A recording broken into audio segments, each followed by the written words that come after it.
A ver, Paca Blanco y Cristina Royce, y nos falta el compañero... Me falta el compañero que tenía que empezar, así que empiezo yo y luego cuando venga él sigue él, ¿vale? Eso, somos de la plataforma por un nuevo modelo energético, ¿vale? Que es una organización que es plataforma, implica que no es solamente un grupo de personas más o menos grandes, sino que también hay organizaciones. Y de hecho lo peculiar de la plataforma es que hay muchos tipos de organizaciones, de consumidores, de empresas de renovables, sindicatos, incluso partidos políticos, ¿vale? Porque la plataforma nació para, en un momento en que las energías renovables estaban teniendo una política contraria completamente a su desarrollo, que creaba además muchos tipos de problemas económicos para la gente que había entrado en ellas. Bueno, pues un poco una reacción para plantear que eso era una política de pasado y no de futuro. De ahí nació lo de la plataforma con un nuevo modelo energético. Y esto solo trata uno de los aspectos, concretamente el aspecto nuclear de todo el asunto del sistema energético que trabajamos. ¿De acuerdo? Yo creo que empiezas tú explicando lo que es ENIA. Vale, pues el Movimiento Ibérico Antinuclear, que somos los antinucleares de España y Portugal, también pertenecemos a esta plataforma. Ecologistas en Acción también pertenece a esta plataforma. Y entonces desde esta plataforma vamos a tratar de explicaros cada uno una parte. Yo voy a explicaros qué es el Movimiento Ibérico Antinuclear y por qué nace, y luego mi compañero os va a hablar de todo el proceso del uranio y Cristina del tema nuclear. Así que empiezo yo. Bueno, a ver, el día 7 de noviembre de 2015 tuvimos la primera asamblea del Movimiento Ibérico Antinuclear. El Movimiento Ibérico Antinuclear nace porque hay una noticia que aparece radioactividad en Lisboa, en el río Tajo. Y bueno, esa noticia nos da, ya teníamos contactos con grupos ecologistas portugueses con el tema de la central nuclear de Almaraz. Ellos ya habían venido a concentraciones y manifestaciones que habíamos hecho, y entonces lo que decidimos es hacer una reunión con ellos y ver en qué consistía la contaminación del Tajo y ver cómo lo podíamos atajar. Y entonces ese día tuvo lugar la primera reunión de los españoles y portugueses para crear esto. Esas son fotos de esa reunión. Esta foto que os estoy señalando es muy significativa porque ya dos personas de aquí creo que ya no viven y son los veteranos del movimiento antinuclear español. Después de aquella asamblea hicimos esta acción en un puente de la M30. Ay. A ver. Bueno. A ver, el domingo 3 de abril del 16, pues nos invitan en Portugal a explicarnos qué ocurre con el río Tajo y los análisis que han hecho al agua y lo que han descubierto. Bueno, pues en esta foto este es el presidente de ADNES, Antonio Eloy es un veterano antinuclear portugués. Este señor que está en el centro es un diputado del Bloco. El que está aquí es Paco Castejón, que es un científico del CIEMAT, que ha sido el que ha hecho un informe, bueno, ha hecho varios informes, pero concretamente a raíz de esos informes que nos da Portugal, Francisco Castejón elabora otro de las consecuencias de la radioactividad que va por el Tajo de la central nuclear de Almaraz a Lisboa.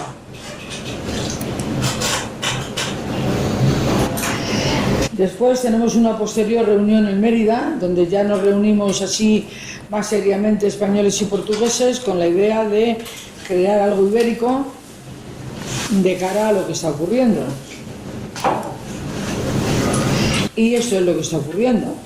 Esta es la central nuclear de Almaraz y este es el río Tajo. Si observáis, esto es un canal que viene el agua desde el río Tajo. Ahora os enseñaré una foto del canal. Este es el pantano de Arrocampo, que es un pantano artificial, que es el que tiene que refrigerar los dos reactores de la central nuclear de Almaraz. Dicen los propietarios de la central nuclear de Almaraz, que son las eléctricas, el oligopolio eléctrico, que no hay contaminación del Tajo. Bueno, Nosotros podemos demostraros con esta fotografía cómo el agua sale del pantano de Arrocampo. Esta fotografía está hecha por nosotros y va a parar al río Tajo, como podéis observar. Estos son unas torres de refrigeración que ha sido una obra faraónica que se ha hecho porque el pantano de Arrocampo ya no lo refrigera nada, está hirviendo constantemente, con el peligro que conlleva que, bueno, pues tiene que refrigerar 2 reactores, pero el agua está continuamente hirviendo. Ya no hay manera, ni con 20 torres de refrigeración, ni con nada, de enfriar este pantano artificial. Este es el canal por donde viene el agua, el canal artificial que lleva el agua del río Tajo al pantano de Arrocampo, que refrigera la central, y esa es la salida al río Tajo. Con lo que no pueden decir que es imposible que pueda salir de contaminación del pantano, porque está saliendo continuamente.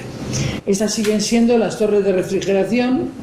Bueno, el calentamiento del agua está creando estos peces tan simpáticos, que están tan orgullosos los pescadores, porque son grandes y hermosos, pero el resto de los peces está muriendo. Y esto es lo que ellos llaman pantallas de separación, que no es ni más ni menos que un muro de hormigón, por los que sí se filtra el agua del pantano. Este es el pantano y este es el río Tajo. Entonces el agua se filtra porque estos muros de contención o pantallas de separación, como ellos lo llaman, pues al cabo de 40 años ya tienen sus fisuras y el agua se filtra constantemente al río Tajo. Bueno, conocimos en Portugal que mediante energía eólica tenían el equivalente de 5 centrales nucleares. Ellos no tienen centrales nucleares y no les falta energía, con lo que sí se puede prescindir de la energía nuclear. Portugal es el ejemplo. Y además tienen un pueblo que es muy curioso, porque este pueblo luchó porque no le pusieran la única central nuclear que estaba en proyecto, y todos los años celebran que no se ha puesto la central nuclear en el pueblo. Este es el informe que redactó nuestro compañero Francisco Castejón sobre la central nuclear de Almaraz y el río Tajo, y que compartimos con nuestros compañeros portugueses y que está a vuestra disposición en la página web de Ecologistas en Acción.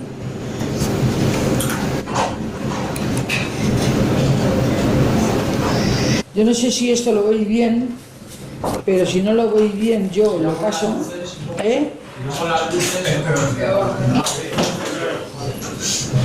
Yo la tengo después, a hablar de ella. Bueno, si lo queréis, luego yo lo envío por correo electrónico o por lo que queráis, o la presentación o esto solo, porque es el calendario de cierre de las centrales nucleares que en su día elaboró Paco Francisco Castejón con nosotros, que son las fechas donde dijimos que se terminaba el permiso de explotación de la central y la fecha de cuando tenían que ir cerrando. Los permisos de explotación están acabando, en Almaraz han acabado, en Almaraz 1 han terminado. Se supone, la 1, hay 2 reactores, la 1. La 2 es este año que entramos. Garoña ya, bueno, Garoña está cerrada.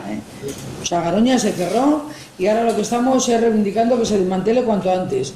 No vaya a ser que tengan ideas luminosas.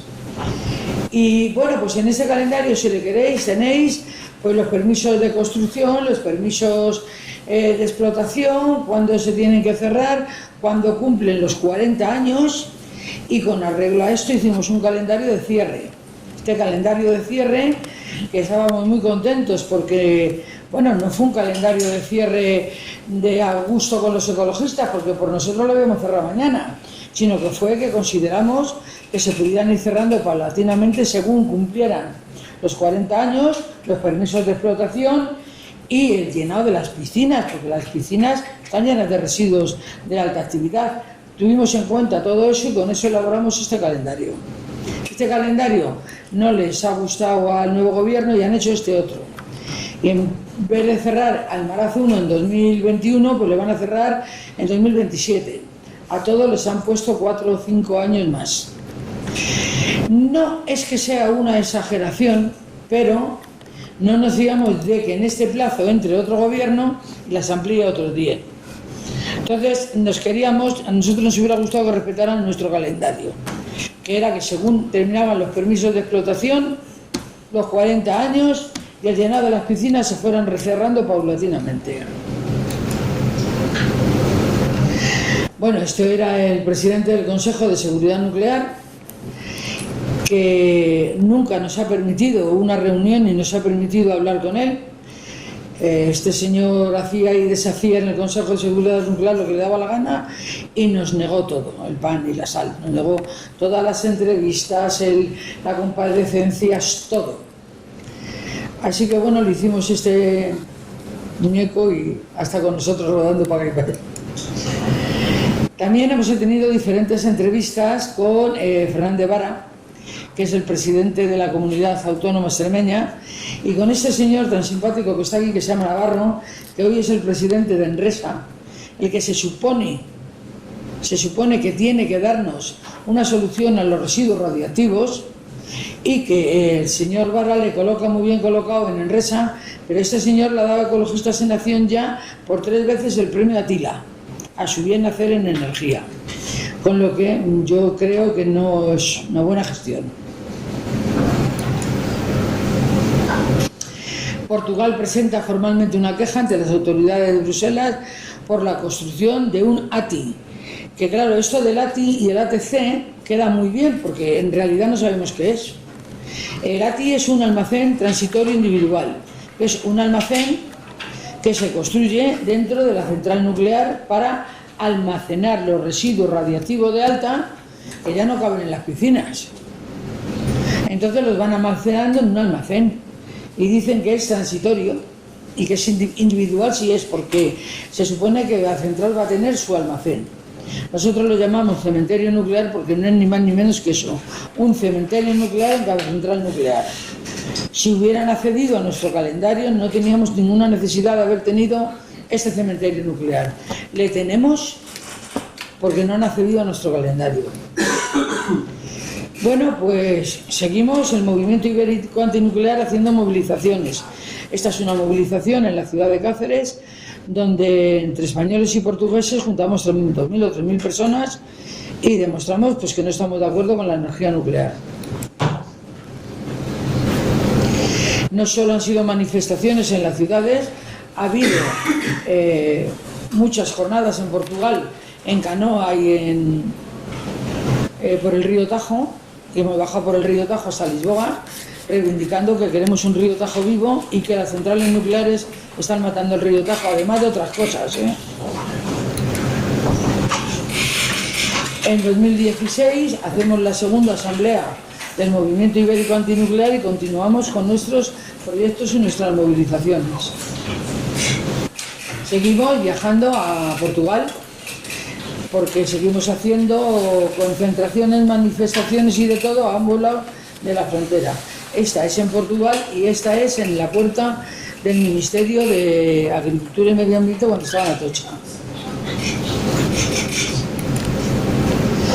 Bueno, pues este es Pedro Soares, el presidente de la Comisión de Medio Ambiente del Parlamento portugués, y que se reunió con Ricardo Sisto, que es el presidente de la Comisión de Energía y Turismo Estatal de Madrid, de España.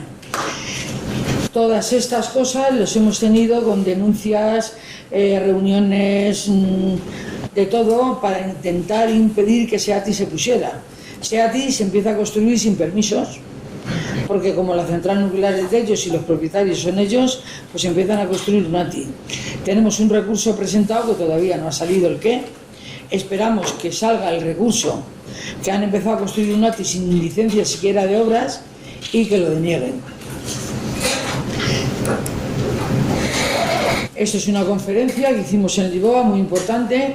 Acudimos muchísimos españoles en autobuses y trenes y todo, y también, bueno, pues se hizo una conferencia importante y una manifestación en Lisboa.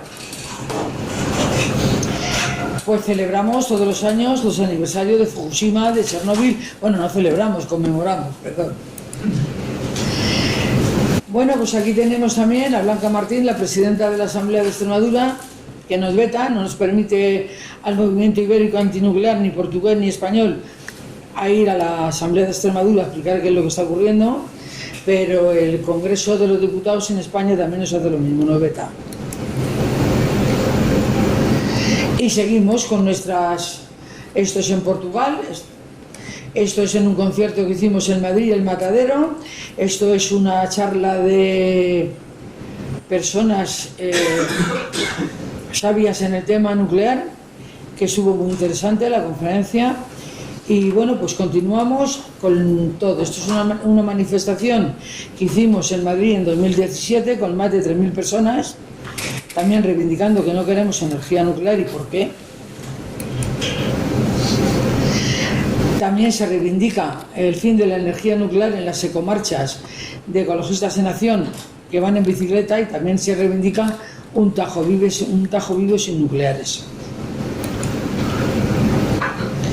En noviembre de 2018 tenemos otra asamblea en Cuenca, donde también tomamos decisiones de las actividades que vamos a hacer al año siguiente. Esto es una concentración frente a Enresa contra el derecho de dinero público, con un cementerio nuclear que al final no se sabe si se va a poner o no, ojalá que sea que no, en Villar de Cañas. También hemos protestado contra la ampliación del Cabril. No sé si sabéis qué es el Cabril y qué es lo de Villar de Cañas. Bueno, el Cabril es un cementerio nuclear de baja y de media que está situado en Los Pedroches, en la Sierra de los Pedroches, en Córdoba, en un espacio, vamos, es un parque natural, con lo que allí no tenía que haber un cementerio nuclear, pero le hay. Allí solo van los de baja y los de media, porque los residuos de alta están todavía en las piscinas de las centrales nucleares. Ahora se están trasladando a los cementerios nucleares individuales de cada central. Esto es otra manifestación que hacemos en Salamanca. Decidimos en la Asamblea de Cuenca la siguiente manifestación hacerla en Salamanca, también reivindicando que no queremos minería de uranio, y que la minería de uranio, el daño que está haciendo las minas de cielo abierto de uranio, que ahora va a hablar mi compañero Javier, el daño que están provocando a la tierra, al agua y al medio ambiente. Entonces esta manifestación se hizo en Salamanca por eso, por también pedir que no se abra la mina de uranio de Retortillo.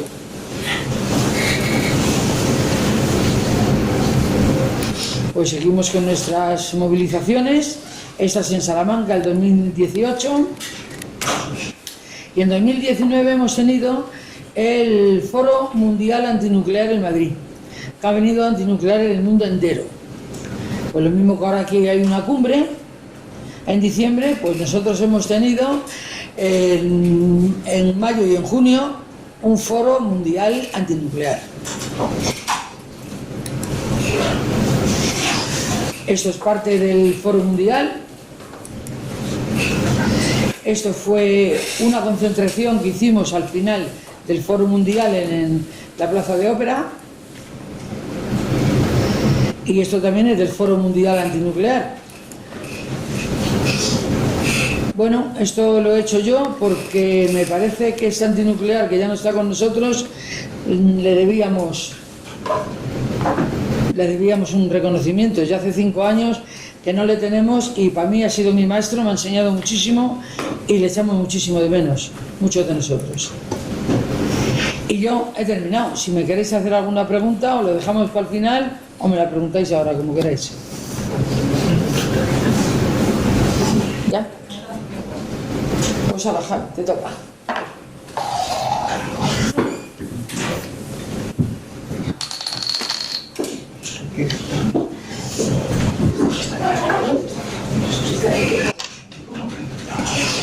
Bueno, pues yo me llamo Javier González, soy de la Plataforma por un Nuevo Modelo Energético, y yo voy a explicaros de esta presentación que tengo del ciclo del uranio la parte que más tiene relación con el tema del cambio climático, que es, digamos, la primera parte del ciclo, que sería desde la mina hasta la central nuclear, ¿no? Hablaré un poco de todo, pero en las centrales nucleares, entre los muchos problemas que tienen, los principales, desde mi punto de vista, no están en la central. El problema es lo que hay antes y lo que hay después, y no existiría la central si no fuera por lo que hay antes y lo que hay después, porque lo que la central, hay que conseguir el combustible para que la central funcione, y la central deja unos residuos inevitables por su propio funcionamiento, ¿no? Entonces, por eso a mí me gusta enmarcar el problema en toda su magnitud y no centrarme en la central nuclear, que al fin y al cabo para mí es solo un punto más y no es el que me ha hecho ser antinuclear, precisamente. A pesar de que todos sabemos lo que es una central nuclear y los peligros que tiene. O sea, no sé si estaréis de acuerdo conmigo cuando después de la presentación, ¿no? Bueno, en la central nuclear hay minería, o sea, en el ciclo del uranio, que es imprescindible para la existencia de centrales nucleares, hay minería, hay armamento y muchas cosas. El ciclo del uranio no es tal ciclo.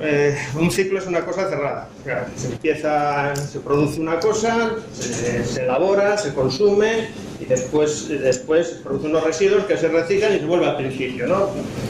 Hay materiales que tienen un ciclo completo y que realmente es cerrado, que no produce impactos en el medio ambiente o produce unos impactos, digamos, aceptables. El ciclo del uranio no es cerrado, o sea, hay una minería, se sacan unos materiales, unas materias primas y hay unos residuos. Y los residuos no sirven para nada más que para envenenar, o sea, no son utilizables. Y lo que hay en el medio va generando residuos a lo largo de todo el ciclo, y todos los residuos que se generan son residuos muy peligrosos que hay que controlar y que no tienen salida. Por lo tanto, se habla de ciclo porque de alguna manera hay que llamarlo. La industria nuclear lo llama así, a lo mejor no deberíamos llamarlo de otra manera, pero no es un ciclo cerrado. Y hay dos puntos del ciclo donde la industria, el uso civil, es decir, el material para construir centrales, para que funcionen las centrales nucleares, el combustible de las centrales, el proceso para producir el combustible de las centrales nucleares y el uso armamentístico del uranio están juntos, en dos puntos. Uno de ellos es en el enriquecimiento del uranio y otro a partir de los residuos. Bueno. Empezamos por la minería. En España hay yacimientos de uranio.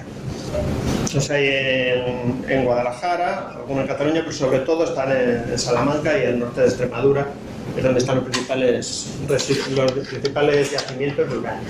Ya ha habido minería de uranio en España, en Salices el Chico, en Salamanca, y actualmente hay explotaciones que tienen estas dos empresas, sobre todo son las que están explotando o han intentado explotar en España los yacimientos. En el caso de la MOS ha desistido, eso es histórico, pero esos yacimientos están ahí, existen, pero no se han explotado en ningún momento. Y en el caso de la Berkeley, sí. En el caso de la Berkeley, en Salamanca, está en proceso un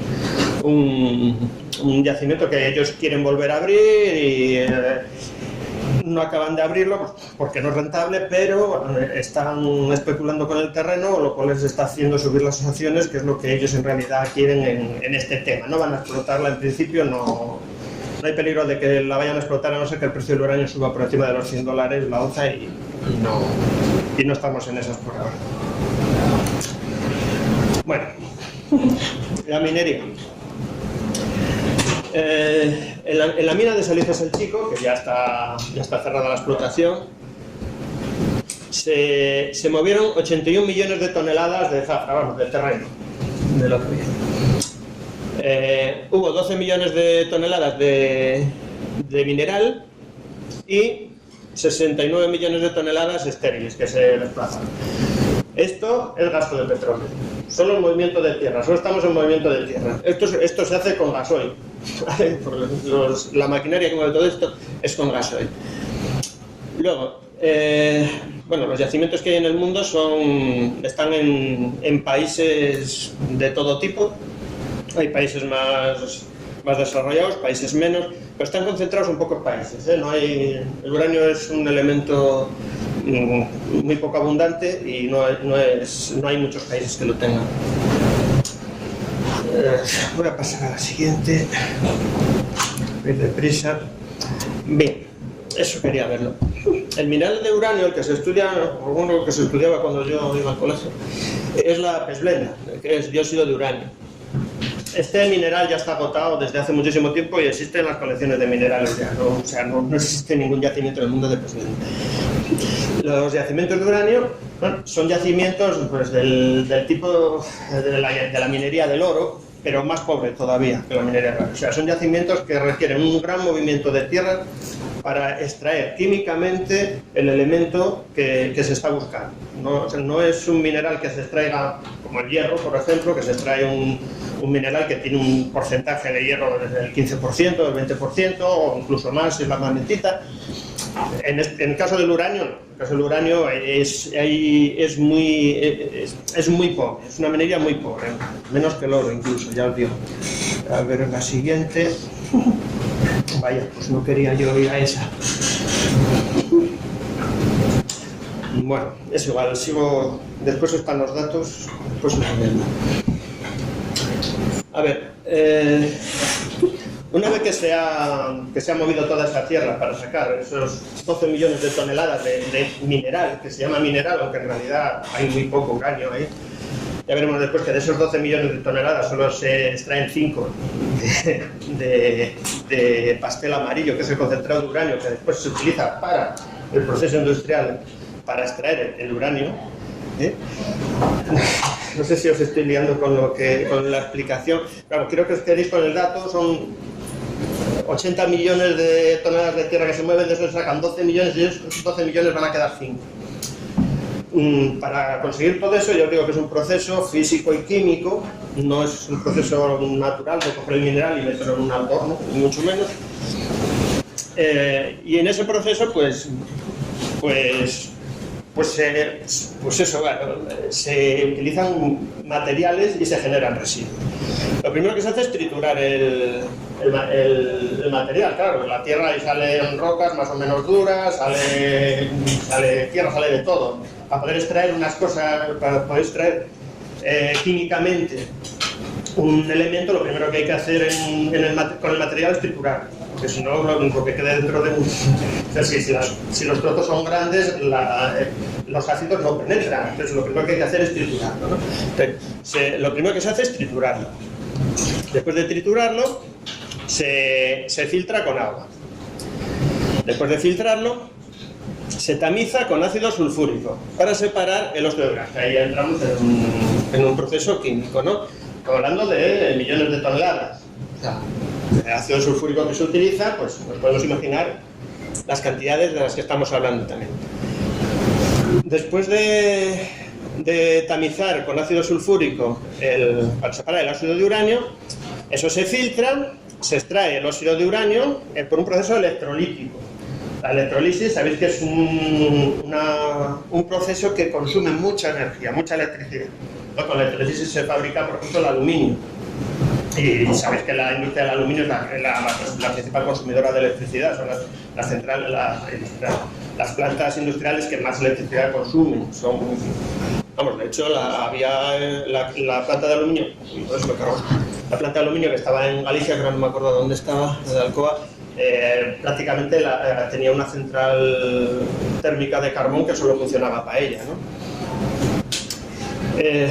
Después del proceso electrolítico se centrifuga, de centrifugarlo, y se seca el óxido de uranio que se sale ahí, se seca en un horno a unos 700 grados. Claro, un horno a 700 grados, ¿con qué se calienta? Volvemos a la misma. Con gas, con carbón, con fuego. ¿Vale? O sea, todo este proceso es para sacar una parte muy pequeña. O sea, si os acordáis de las cifras, estamos hablando de 80 millones de toneladas que se mueven al principio para sacar 5. Después lo veremos en la siguiente diapositiva. Y por fin, después de todo este proceso que se hace todo en la mina, en la explotación minera, se hizo todo en San Lices el Chico, en la explotación minera, en las dos plantas que había, la Percus y la Elefante, que sigue allí el edificio en ruinas. Después de todo ese proceso se extrae el concentrado de uranio. Por darle un nombre atractivo y original, le llamaron yellow cake, pastel amarillo, a los que no hablamos mucho inglés. Bueno, aquí están un poco las cifras, ¿no? Esto está en... todo esto lo he sacado de la revista Alfa número 5 del Consejo de Seguridad Nuclear. La revista la siguen editando, por un tiempo que la seguían editando, es mensual y se puede pedir por internet, te la envían. Que me queda poco ya, lo veo. ¿Me quedan 10 minutos? Ah, bueno. Ay, bueno. Vamos, que son datos de cosas de seguridad nuclear, ¿vale? Esto, incluso las fotos son de la revista. Aquí es la planta Kerkus del yacimiento de Salices el Chico. ¿Vale? Cada una de ellas se dedicaba a una cosa, cada una de las dos plantas, y el resultado fue 5.750 toneladas de concentrado de uranio, de 12 millones. Antes os dije 5 toneladas. Sí, 12, o sea, sería 5 de 12. No, vamos a ver, eran de 12 millones de toneladas se sacan 5.750. A ver, 5 toneladas es muy poco, joder, podrías haberme decir, no exageres, tío. Que no. No, 5.000 toneladas. Ah, ¿entendiste 5 millones? No, no, vamos a ver. De los 12 millones de mineral, eran 80 millones en total, 12 millones de lo que se llamaba mineral, y ya os dije que era, bueno, pues de esos 12 millones de toneladas, 5.750 fue el concentrado de uranio que se extrajo de del pastel amarillo, ¿vale? O sea, por eso os decía que era muy pobre. Bueno, en general la minería no es tan rica como la de Salices el Chico, la minería del uranio, ¿vale? Las minas que hay en Níger, o en Australia o en Kazajstán, que son los principales productores de uranio, por lo menos los que más exportan, es más pobre que la de Salices el Chico. La relación es, para los yacimientos chicos, para los yacimientos ricos como la de Salices el Chico sería de 1 a 20.000, pero en general los yacimientos ordinarios que hay en el mundo es de 1 a 400.000. O sea, hay que mover 400.000 toneladas para sacar una de pastel amarillo. De pastel amarillo, ¿eh? Todavía no hemos llegado al combustible. Bueno, pues vamos a seguir. El pastel amarillo, como decía, es, digamos, la materia prima. Y ahí empiezan los problemas. Bueno, pues si lo otro nos parecía que eran pocos problemas, a partir del pastel amarillo es cuando empiezan los problemas. ¿Por qué? Porque ahora lo que tenemos que hacer es conseguir que el uranio que está en ese concentrado de uranio, en el yellow cake, que sea físil, es decir, que sea sensible a que cuando le ataque un neutrón explote. Se rompa por la mitad, bueno, se rompa y produzca energía. En la naturaleza hay muy poco uranio 235, que es el que fisiona. En la naturaleza la inmensa mayoría, el 99,3 exactamente, el 99,3 del uranio que hay en la naturaleza es uranio 238, que no sirve para nada. Bueno, sirve para hacer blindajes de tanques y esas cosas, que luego os lo explico, pero no es un material que sea inicialmente utilizable. Toda esta ingeniería para eso sería insensato. El que se utiliza es el uranio 235, que en la naturaleza hay un 0,7%. Para una central nuclear necesitamos que haya un 3 o un 4%, dependiendo de la central. Tiene que haber un 3 o un 4% de uranio 235. Hay que enriquecerlo. O sea, tenemos que conseguir una proporción de uranio que tenga un 3 o un 4% de uranio 235. ¿Cómo se hace eso? Pues para hacer eso, a partir del concentrado de uranio natural, el yellow cake, hay que convertirlo en gas. El óxido de uranio que está en el yellow cake, que es U3O8, ahí está la fórmula ahí arriba, hay que convertirlo en hexafluoruro de uranio, gas. Ese es el primer paso. ¿Por qué? Porque después hay que centrifugarlo. Entonces, si centrifugamos un gas, pues como nos pasa cuando revolvemos el azúcar en el agua, lo que más pesa queda en el centro. Lo que se hace es lo mismo, se centrifuga el gas y lo que queda en el centro es lo más pesado, que es el uranio 238. Que es una proporción más grande de uranio 238. Se extrae por el centro se pasa a la siguiente centrifugadora, se vuelve a centrifugar, se vuelve a extraer uranio 238, se pasa a otra centrifugadora, y así en una batería de unas 6.000 centrifugadoras, al final conseguimos ir enriqueciendo el uranio, ¿vale? Y conseguir que el uranio 235 haya cada vez más cantidad de uranio 235, ¿vale? Creo que si le doy aquí acierto. No, todavía no. Bueno. Hay una cosa que puedo preguntar ahora. No sé, lo que te diga la organización. A mí no me importa. Si es concreta y breve. Sí, es concreto y breve. Has dicho que el U-238 no es un material nuclear y no reacciona en potencial. No. Entonces, de las centrifugadoras, ¿por qué dicen que son los radiactivos?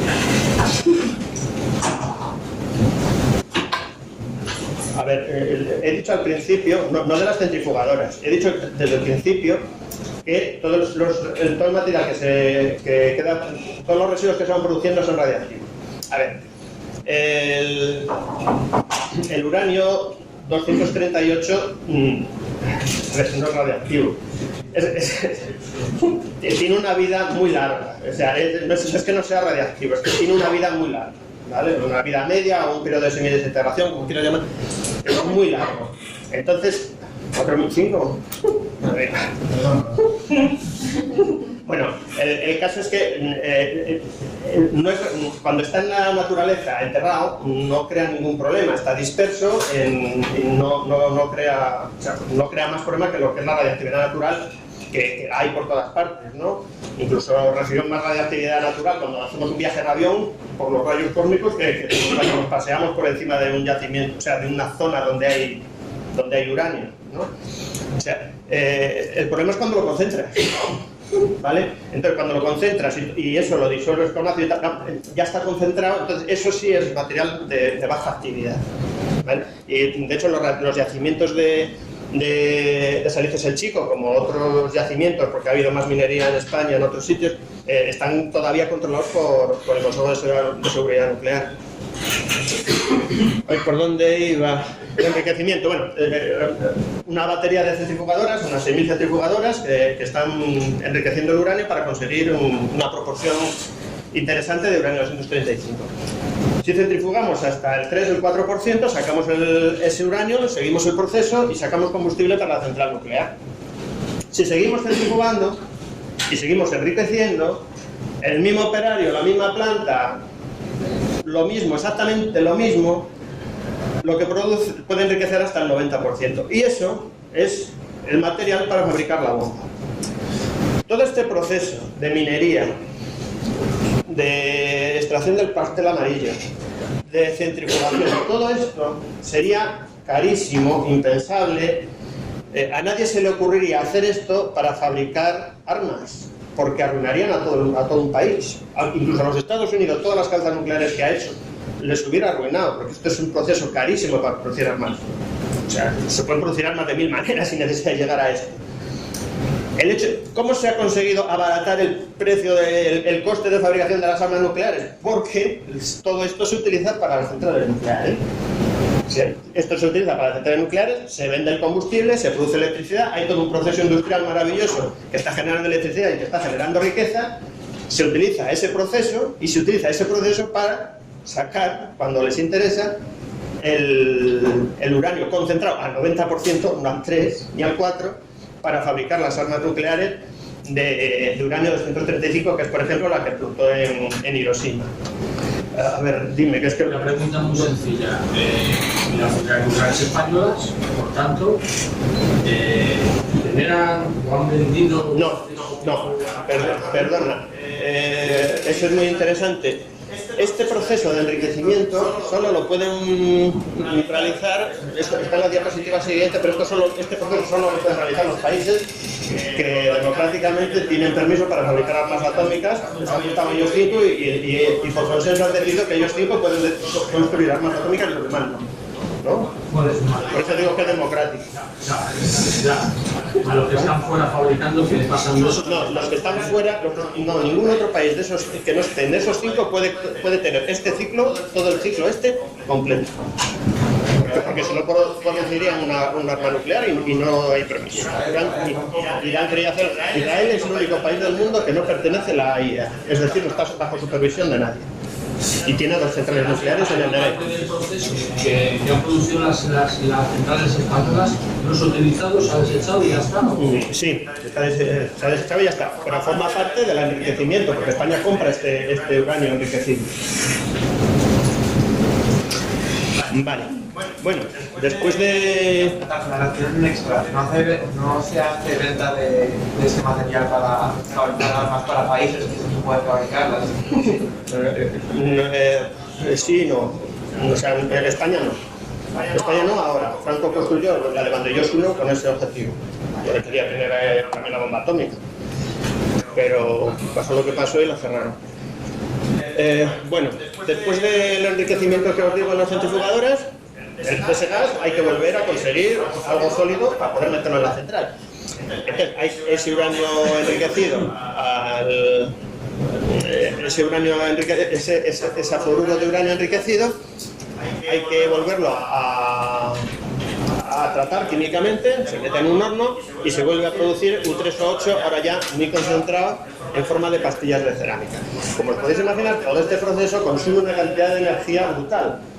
La planta de enriquecimiento que tiene Frances Tricastin, cerca de Lyon, tenía una nuclear solo para esa planta, ¿no? Cuando lo hacían por difusión. Ahora lo hacen por centrifugación y consume creo que el 40% de la energía que consumía la que tenía anterior de difusión. Y paso rápido porque si no... Bueno,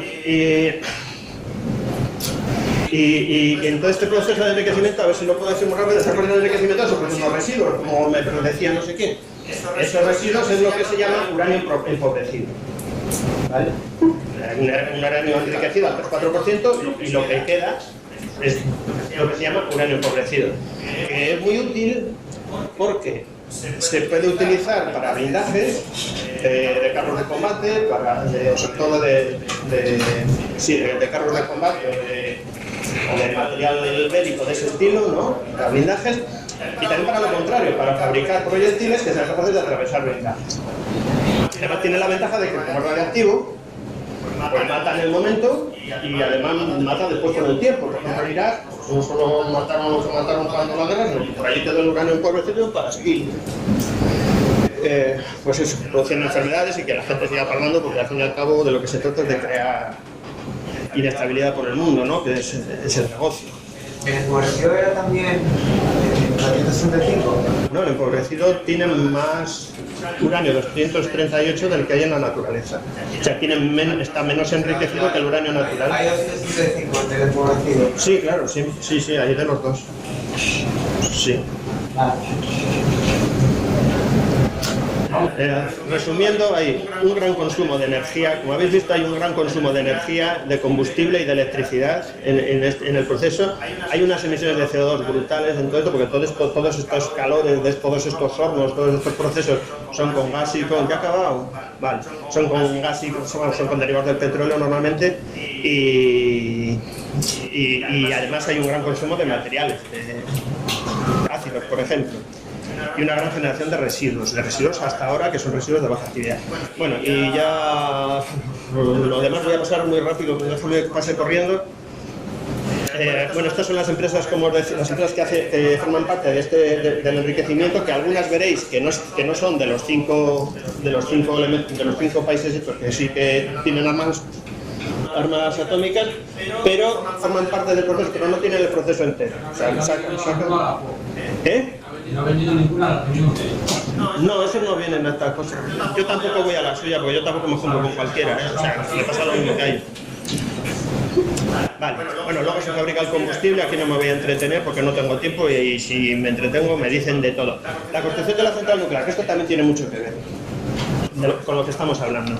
Bien, aquí está esto lo saqué del enemigo directamente, de Foro Nuclear, esto es de la revista de Foro Nuclear, está por ahí. Una central nuclear normal, de las que, como el EPR, bueno, los que se están construyendo ahora, ¿vale? consume 400 y pico mil metros cúbicos de hormigón, etcétera, etcétera, miles de kilómetros de cables, etcétera, etcétera. En comparación, porque si no nos pasa lo que con los euros antes, que no sabíamos si era mucho o era poco, por compararlo, la construcción del Empire State en su día requirió 60.000 toneladas de acero y 57.000 metros cúbicos de hormigón. 57.000 metros cúbicos del Empire State, 420.000 una central nuclear. O sea, este cemento, el cemento ya sabemos cómo se produce, es acero, altos hornos, es decir, carbón, etcétera, etcétera. Vamos, que cuando dicen que la central no emite CO2, no lo emite cuando está funcionando, pero en todo el proceso hay unas emisiones brutales porque los números son brutales. A ver, dime, corre. No, que si puedes mencionar cómo es el proceso de fabricación del hormigón, porque es para hacer Claro. A ver, el hormigón, el cemento es cemento, arena y hierro, ¿no? El cemento, no sé si sabéis cuál es el combustible principal de... Comento yo porque Vale. parece un gráfico más o menos. Comento cuando... Vale, así luego le echen la bronca a ella. Vale, pues lo dejo. Estos son los fundamentos de lo que es la reacción nuclear. Paso rápido. Esto del funcionamiento de la central nuclear. No os voy a contar cómo funciona la central nuclear porque no tengo tiempo. Este es el número de reactores que hay en el mundo. Es que desde el accidente de Chernobyl en el 86 se ha estabilizado. O sea, no se construyen más. Se construyen, se cierran, se construyen, pero no ha vuelto a aumentar el número de reactores y va menos. A ver, ¿qué más hay que decir? Mira, el desmantelamiento de la central nuclear, cuidado, porque no hemos llegado al desmantelamiento, luego todo eso hay que desmantelarlo. Y eso tampoco se hace con electricidad, son camiones con material, etcétera, etcétera, que también es combustibles fósiles.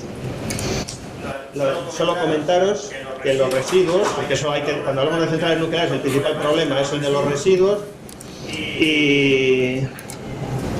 y los residuos de las centrales nucleares, los residuos de alta, lo que es el combustible gastado de las centrales nucleares, es un material que va a continuar siendo radiactivo, altamente radiactivo, durante unos 100.000 años, para no exagerar, ¿vale?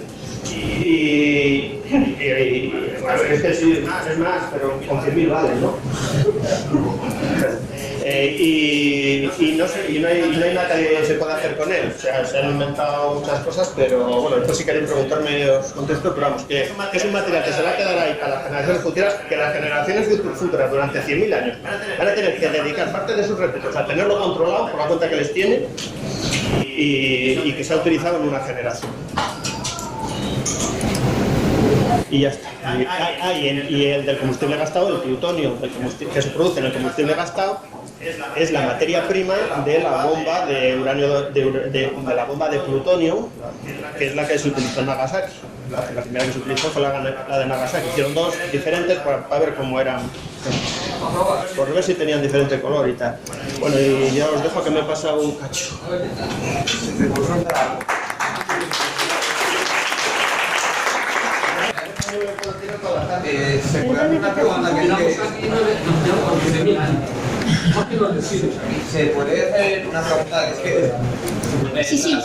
a lo que he explicado. En el caso de Francia, que tiene la mayor producción, o sea, una exactamente mayor que todos los países de energía nuclear, es capaz de, con la propia energía que generan otras nucleares, sustentar el consumo energético de las que ya hay, o sea, con la energía que ya, de hecho, exporta y todo, energía, es capaz de no consumir en combustible fósil para... No es imposible, pero eso es para la textura del sistema eléctrico. El consumo de electricidad, si te fijas, si no tenemos una fuente eléctrica, el consumo de electricidad varía a lo largo del día. A lo largo del año más o menos se mantiene, pero a lo largo del día varía. O sea, como en España, pues tiene un mínimo de 19-20.000 megavatios a las 4 de la mañana y a las 9 de la noche tiene mucho más, entonces no puedes, las centrales nucleares producen electricidad de una forma continua, ¿vale? No pueden adaptarse a la red, se necesitan otras fuentes para poder al consumo. ¿Otras fuentes nucleares?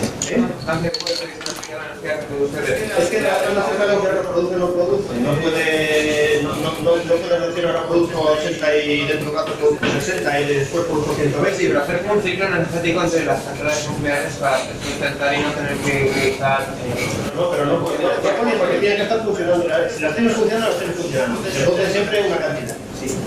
Y si las paras, pero no puedes pararla una hora o tienes que pararla varios días.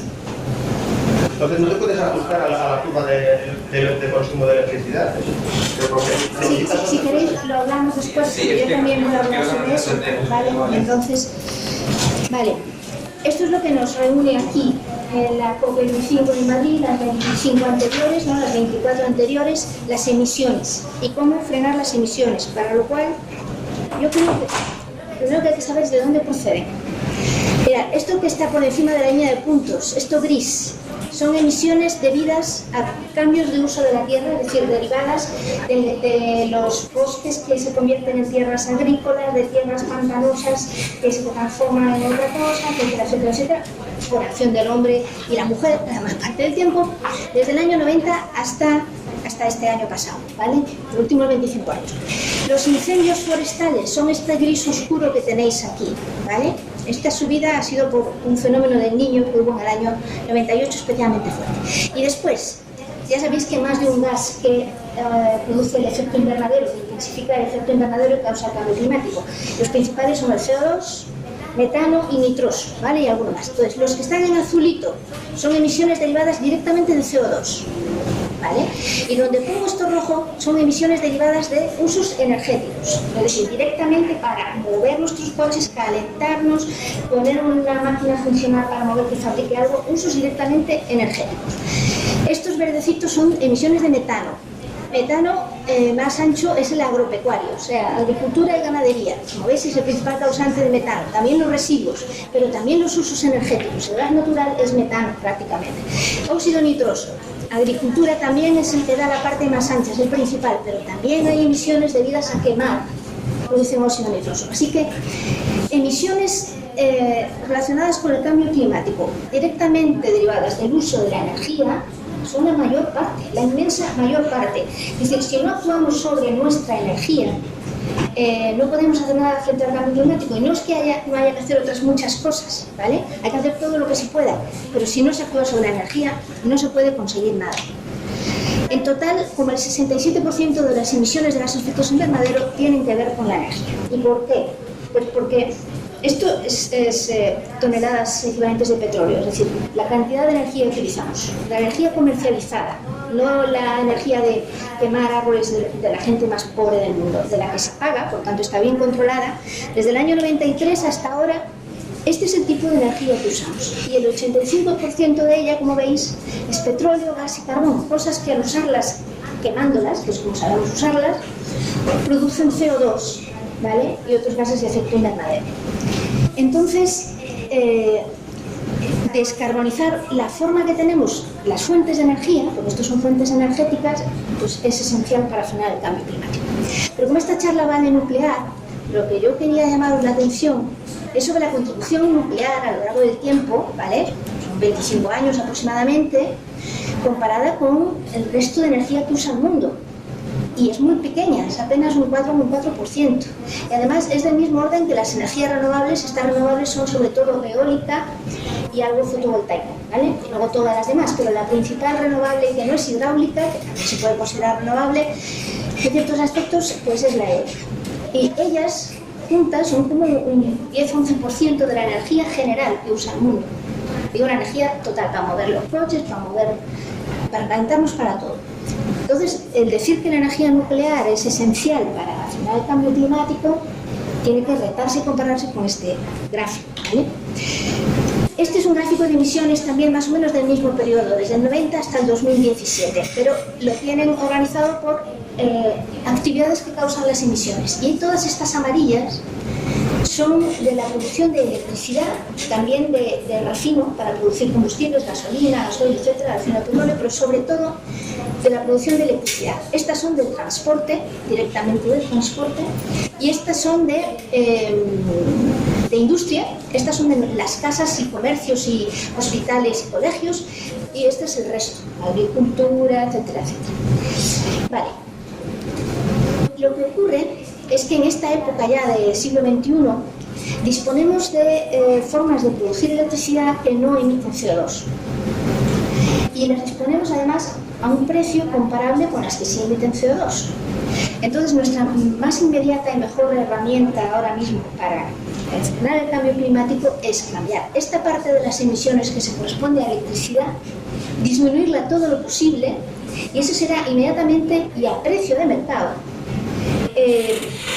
la manera más rápida que tengamos de producir electricidad. Bueno, esto es el consumo de electricidad en España, no las emisiones, el consumo, que como veis es la cuarta parte de nuestro consumo. Lo que nos gastamos, esto sobre todo es para los coches y camiones, ¿vale? Entonces, la cuestión está en ampliar la cantidad de electricidad que consumimos a costa de comérsela a combustibles que sí emiten emisiones de gases de efecto invernadero. Y cuando os decía que están a precio, pues mira, esto es de la Agencia de la ONU de Energías Renovables, ¿vale? Aquí tenemos la evolución en años. Estas bolitas son proyectos. Y entonces estos tíos aquí lo que presentan es la evolución de precios, estudiando diferentes proyectos, porque un panel solar te cuesta X, pero según donde lo coloques y las horas de sol que reciba, ¿vale?, al final sale más rentable de una manera u otra, el precio final es diferente. Por eso han cogido proyectos. Y estudiando los diferentes proyectos, pues vemos si esto es el solar fotovoltaica para producir electricidad. Desde el año 2010 hasta el año 2017 o 18, que son estas cifras, pues han bajado su contribución, su precio, perdón, en un 70 y tantos %. El promedio lo tenéis aquí, ¿vale?, es el que indica esta raya. Tenía aquí la cifra porque siempre se me olvida, pero es del orden del 70 y tantos %. Sí, 77. Por cierto, muy importante, esto que está aquí de color marroncito es el rango de precios de la generación de electricidad con combustibles fósiles, con carbón, con gas o con petróleo. Entonces vemos que la solar, una buena parte de la solar está bien dentro, incluso el promedio por debajo de lo que le cuesta producir electricidad con combustibles fósiles. Las eólicas. Aquí tenemos la eólica en tierra, que es la que tenemos en España. Esta es la eólica en mar. Como veis, los precios han bajado también mucho y ya están todas en el rango y por debajo de lo que te cuesta producir electricidad con combustibles fósiles. Incluso este otro tipo de solar, que es la solar de concentración, que se llama, que tiene la enorme ventaja de que es gestionable, ¿vale? No depende de que esté dando sol, puede producir incluso por la noche, porque calientas un fluido mucho que sigue caliente cuando no hay sol, y entonces pueden aguantar hasta, dicen ellos, una semana, ¿vale?, sin recibir sol y produciendo electricidad. Y es una cosa que va a ser esencial para un sistema eléctrico. Entonces, si ya no es una cuestión de precio, como se venía diciendo toda la vida, las renovables son caras, no es verdad, las renovables no son caras, las renovables son más baratas que los fósiles. Pues ¿por qué las cosas no se solucionan mejor y más rápido? Esto es la producción de electricidad en el mundo desde el año 86 hasta el año 18. Y como veis, la mayor parte de electricidad del mundo siempre se ha producido con carbón. Y prácticamente siempre la misma proporción, del orden de 38-40% según los años, se ha producido con carbón. Por eso las emisiones de la electricidad eran tan altas, porque cuando emites con carbón, cuando quemas carbón, produces como el doble de CO2 que cuando quemas el gas natural, ¿vale? Entonces, si la mayor parte de la electricidad se produce con carbón y con gas natural, pues claro, naturalmente las emisiones de la electricidad son altas. Pero si consiguiéramos producir más con energías renovables que cuando están funcionando no emiten CO2, vale, y aquí está la nuclear, que se considera limpio porque dice que no emite CO2. Eso lo vamos a discutir ahora. Y la hidráulica, bueno, pues bajaríamos mucho las emisiones de electricidad, podríamos, actividades que ahora dependen del gas o del petróleo, utilizar electricidad para hacerlas, las necesarias, y por tanto disminuiríamos rápidamente emisiones sin que tenga un coste enorme para la sociedad, ¿no? Bien, lo de la nuclear, pues veréis, es significativo que haya disminuido su contribución en los últimos años, porque los impactos de Chernóbil, justo en este año 86, de Fukushima, etcétera, hicieron que la confianza en la energía nuclear naturalmente se tambaleara. Pero no solo por eso, también por sus costes, ¿vale? Lo cierto es que ahora tenemos que la contribución de nuclear está casi al equivalente de las renovables en producir electricidad en el mundo, y la hidráulica está bastante por encima. Es cierto que la hidráulica puede reducir en según qué zonas por la cuestión de la falta de agua y de lluvias por el propio cambio climático. Pero bueno, este comportamiento hacia abajo de la nuclear ha determinado que pues hayan sido muy activos en sus campañas para reivindicarse como una energía que, como no produce CO2 directamente en su emisión, pues era imprescindible para frenar el cambio climático y que lo iba a hacer a un precio mucho mejor que las energías renovables. Ese es el gran argumento de la nuclear. Os aseguro que han estado presentes en todas las conferencias del clima desde el mismo principio.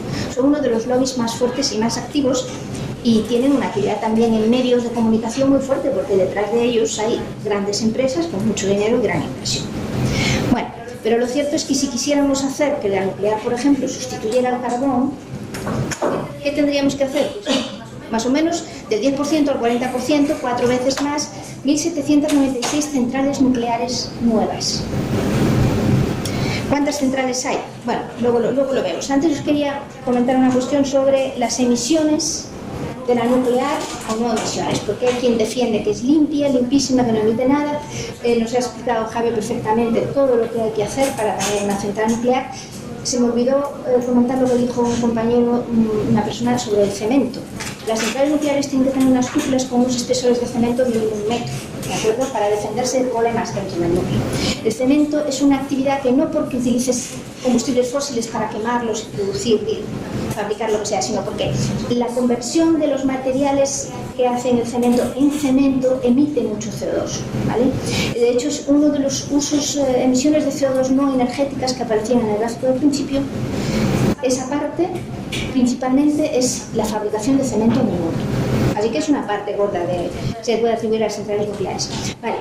Entonces, ¿qué ocurre? Porque cuando empiezas a mirar los estudios que hay en el mundo sobre cuánto emite una central nuclear, te encuentras una disparidad enorme, porque los hay que cuentan solo la construcción y el desmantelamiento, nada del ciclo de uranio, nada de minería. Los hay que sí incluyen minería, molienda, el enriquecimiento, etc. Los hay que los hacen en base a emisiones de unos pocos reactores del mundo. Claro, no todos los reactores tienen el mismo rendimiento, ¿vale? Y no todos funcionan igual a la hora de emitir. Entonces, o los hacen en base a tecnologías futuras que va a haber. Total, el rango que hay de emisiones, que están aquí bien señaladas, en la bibliografía es de 1,4 gramos por kilovatio hora producido a 288 gramos de kilovatio hora producido, ¿vale? Es evidente que se necesita llegar a un acuerdo normativo tipo ISO 14040, etcétera, de cómo demonios hay que evaluar las emisiones de las nucleares para ver si, bueno, entran como energía limpia. 66 es el valor medio que este autor, en esta publicación, que revisó un montón de tecnologías, pues apuesta por poner como valor. Aún así vemos que está bien más bajo que las centrales de gas, todo esto es para producción de electricidad, que las centrales de carbón, etcétera, etcétera, pero por encima de todas las demás tecnologías que son renovables, ¿vale? Aquí señalo la fotovoltaica de este tipo de silicio o, por ejemplo, una eólica de las que tenemos en España en tierra, ¿vale? Incluso las hay que tienen menos emisiones. En conclusión, hay tecnologías más baratas y más limpias que emiten menos gases de efecto invernadero que la nuclear para producir lo mismo. Ellos, sin embargo, dicen que ya que están aquí, ¿no? Ya que están las centrales, pues no da tiempo ni hay dinero para invertir en crear toda la potencia renovable que habría que hacer para satisfacer la necesidad de electricidad. Va a ser creciente, porque aunque nosotros pensamos que el ahorro y la eficiencia son el primer recurso energético del mundo, eso es lo primero, pues lo cierto es que si pensamos transformar usos que ahora obtenemos mediante combustibles fósiles, mediante gas natural para calefacción, por ejemplo, o gasolinas para mover los coches y camiones, si convertimos eso a electricidad, la producción de electricidad del mundo tiene que aumentar, ¿vale? Aunque otras producciones disminuyen. Entonces, ¿cuántas centrales hay en el mundo? Pues nucleares funcionando 449 centrales. Hasta las 1000 y pico que implicaba sustituir al carbón, aún hay una diferencia, una distancia. A mí me sorprendió, ¿vale?, cuando revisé las cifras, saber que hay 178 reactores ya cerrados en el mundo. O sea, hay 178 centrales que tuvieron toda esa enorme inversión de construcción, están ahí. Y mayormente con sus residuos, porque como luego veremos, los residuos están en las piscinas, no hay otro sitio donde meterlos. Y centrales, por cierto, desmanteladas como tal, solamente hay 19 en el mundo. Es decir, hay una enorme cantidad de trabajo, de inversión. No hay problemas laborales, de empleo en la industria nuclear, porque desmantelar requiere mucho empleo también. Y está casi todo por hacer. Entramos en la época del desmantelamiento de centrales nucleares realmente. Entonces, solo hay 19 desmanteladas y encima algunas de ellas todavía tienen los residuos en el sitio, ¿vale? En piscina o en contenedores, en grandes bidones que, digamos, los protegen, se supone que son especiales y muy seguros, pero todavía están ahí. Y solo se están haciendo 53 centrales en el mundo. Y es interesante saber dónde se están haciendo. Esos son los que están en verde, ¿vale? Sobre todo en el este de Asia, en Europa del Oeste, es decir, sobre todo Rusia, se refiere a esto, ¿vale? Y donde prácticamente no se están haciendo es en América del Norte ni en Europa. Y otra cuestión. Las centrales que hay en el mundo, esas 449, están muy envejecidas. Aquí nos presentan, son datos de la Agencia Internacional de Energía Atómica, ¿no? Una organización que se creó, bueno, para promover el uso de la energía nuclear civil. Este color significa que la central tiene más de 40 años. 40 años es un número importante porque es la cifra de diseño. O sea, las centrales cuando se diseñaron estaban pensadas para durar 40 años. Entonces, toda esta potencia nuclear en Estados Unidos la ha superado. Y estas tienen entre 30 y 40, o sea, tampoco son unas jovencitas. Centrales, estas son de unos 20-30 años, y las azulitas ya son de entre 10 y 20 años, ¿vale?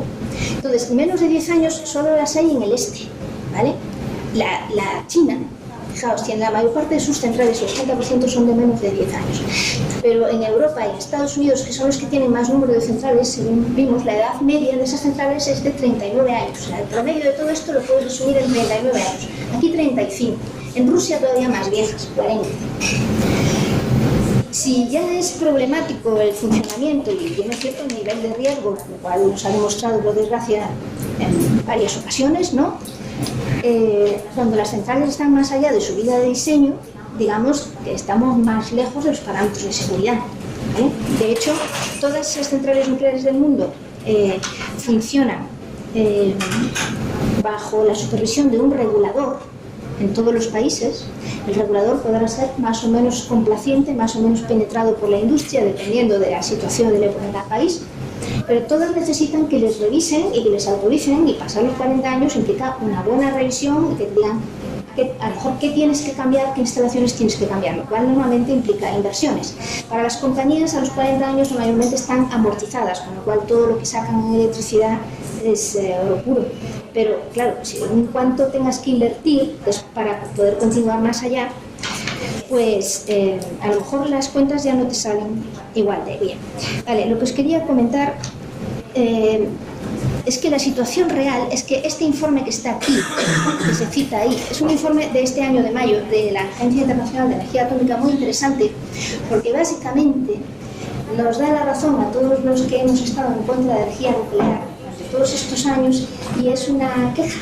Vamos, están llorando por el apoyo del Estado, porque dicen en este informe que los principales obstáculos para el desarrollo de nuevas centrales son la magnitud de la inversión, miles de millones de dólares en las inversiones iniciales, o sea, los tienes que poner al principio para hacer la planta, los plazos de entrega muy largos, o sea, lleva mucho tiempo hacer una central, y puede haber demoras, sobrecostes, cambios de política, por ejemplo, que te cambien el precio de la electricidad, entonces la rentabilidad de la planta cambia constantemente. Entonces ellos lo que dicen es que la nuclear no es competitiva en un entorno de reducción de precios de electricidad, gracias en buena medida a las energías renovables, que son más baratas, y a que cada vez de los 90 más países están entrando en una economía de mercado tan perniciosa para muchas otras cosas, pero que a la nuclear tampoco le beneficia, porque si resulta que tienen que funcionar las centrales más baratas, las nucleares no están entre las más baratas, ¿vale? Dependerá del estado de cada central, de la situación, de cuánto tiempo lleve funcionando, etcétera, pero lo cierto es que sí tienen problemas de precio. Necesitan que los gobiernos la cuiden, dice el informe, un marco de financiación atractivo, es decir, hay que facilitarles la financiación, Procesos de licenciamiento que no generen demoras, esto se refiere al regulador y a la cantidad de cosas que les digan que tienen que cambiar o no. Piden que les apoyemos, que les apoye el Estado para que haya diseños innovadores de reactores nuevos, es decir, la investigación por cuenta de las universidades pagadas por el Estado, y proteger el desarrollo del capital humano, porque otro problema que hay es que realmente son muy complejas tecnológicamente y necesitan personal muy preparado. También hay que prepararles al personal. Bueno, de las 53 centrales en construcción que hemos hablado que hay, 47 son propiedad de empresas estatales. Y las 6 que están en manos privadas están sujetas a una regulación de precios que reduce los riesgos para los inversores. Entonces, la competitividad de las centrales nucleares está más que en entredicho. Yo les quisiera hablar de algunos ejemplos aquí en Europa de retrasos de central.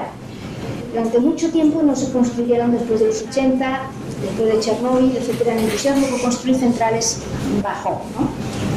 Pero se empezaron a construir a principios del siglo. Y aquí tenemos el piloto 3 en Finlandia. Su construcción empezó en 2005, o sea, ya hace un puñado de años. Tenía un coste original de 3.000 millones, está ahora en más de 11.000 millones y no está claro cuándo va a empezar a funcionar, ¿vale? Quizá en 2021, 2022. Flamanville 3 es una central francesa. Bueno, esto es, por cierto, que no os he dicho, estos son sobre los costes por kilovatio hora, de potencia instalada, ¿vale? Según el tamaño de la central. Las cifras son realmente altas y estos son los sobrecostes, ¿vale? Que vienen experimentando algunos proyectos. Lo de Flamanville 3 empezó en 2008, está costando ya 12.400 millones de euros. Esos 4 veces lo que estimaban originalmente. Piensan que funcionará en 2022, pero 2 años después resulta que el regulador francés les exige que cambien la tapa de la vasija, que es donde está el núcleo, es decir, es el corazón de la planta, porque tienen problemas de grietas en esa tapa, ¿vale? Y el regulador les exige que la cambien, una central nueva, ¿vale? Bueno, ese problema además, que es del tipo de acero que se ha empleado, se ha extendido a otras centrales, incluso a algunas. Y luego, otra de las más caras es de Inglaterra, Hinkley Point, que va a llegar a costar hasta 26.000 millones de euros, ¿vale? Es la primera central en una generación que se construye en Inglaterra. Bueno, Electricité de France es quien está construyendo todo esto, es una empresa, la mayor eléctrica del mundo. Sus acciones son en un 84% propiedad del Estado francés, ¿vale? Y ahora tiene una deuda que se estima en 70.000 millones de euros. Estados Unidos, esta que sale aquí, bueno, desde los años 70 y tantos no se construyen las centrales en Estados Unidos. Se han construido 2, estaban en construcción 2 en los últimos tiempos. Una de ellas cerró, se abrió, empezó la construcción en 2013. 4 años después, en 2017, había duplicado costes, ¿vale? Que eran de 9.000 millones de euros, no, de dólares americanos. La compañía la abandonó. La gente de la zona, en Virginia, aún está pagando 2.000 millones de dólares porque la compañía se financiaba a cargo del recibo de la luz, ¿vale? O sea que cuando estas cosas se arruinan, arrastran mucho detrás. Lo que está en construcción solamente en Estados Unidos es las que llaman Vogtle 3 y 4, 2 grupos de Vogtle, empezaron en 2013 también. Pensaban gastarse 14.000 millones de dólares y van por 29.000 millones, ¿vale? No se espera que comience a funcionar hasta el 21-22. Bueno, y todas ellas superan 10 años en construcción. Por lo tanto, cuando se habla de, por cierto, esta central Vogtle y la Summer llevaron a la Westinghouse a la ruina. Westinghouse, que ya era propiedad de Toshiba. Las centrales españolas, menos una, que es de General Electric, las otras son tecnología Westinghouse. No es ninguna buena noticia que ha desarrollado la tecnología de tu central se haya arruinado. Pero bueno, así están las cosas.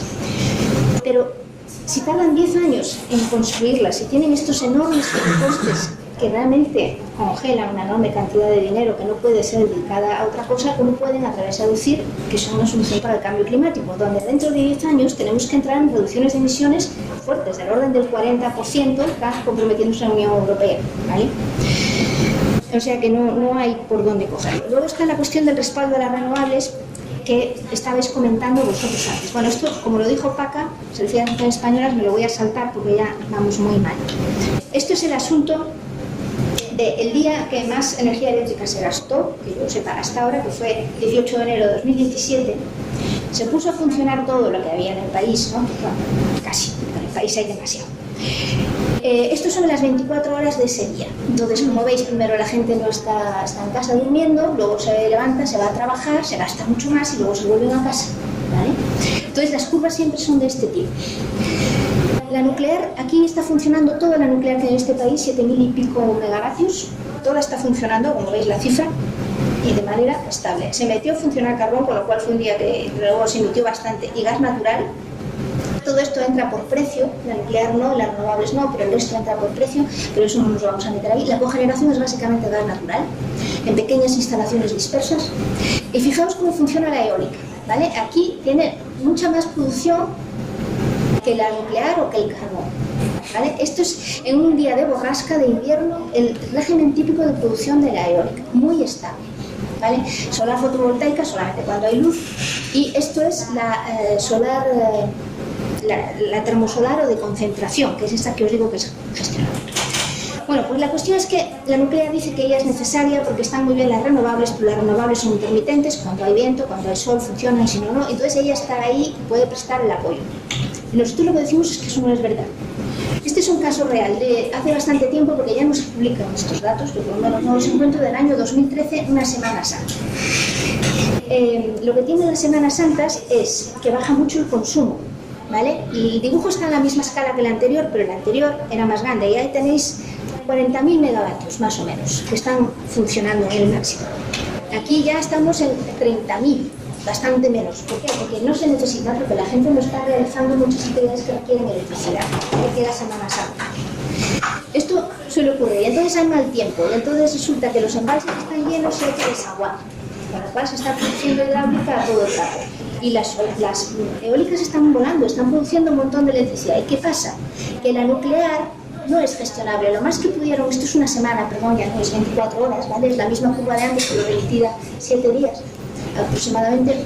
Lo más que pudo bajar la nuclear, cuando ya el regulador, que es quien gestiona todo esto, dijo tienes que bajar de potencia, es esto. Porque la nuclear española no está diseñada para alterar su potencia, la francesa no está más medido, ¿vale? En todo caso, el cambio de potencia es una operación que en una central nuclear entraña cierto riesgo, ¿vale? Entonces, tampoco la verdad es que interese que lo hagan, pero como veis aquí de repente la eólica desaparece, y desaparece porque se desengancha, ¿vale? Todos los parques eólicos están conectados al operador central, que es quien gestiona que se produzca la electricidad que se está consumiendo. Y cuando el operador dice tú te apagas, tú te desenganchas de la red, pues se desengancha. Y entonces pues se perdieron varios, decenas de millones de euros el día. Y por eso los propietarios de centrales eólicas, que hoy en día el mayor propietario es Iberdrola, pero en tiempo quizá no tanto, protestaron y dijeron que estaba bien, que les desenganchaban los parques y que estaban perdiendo dinero.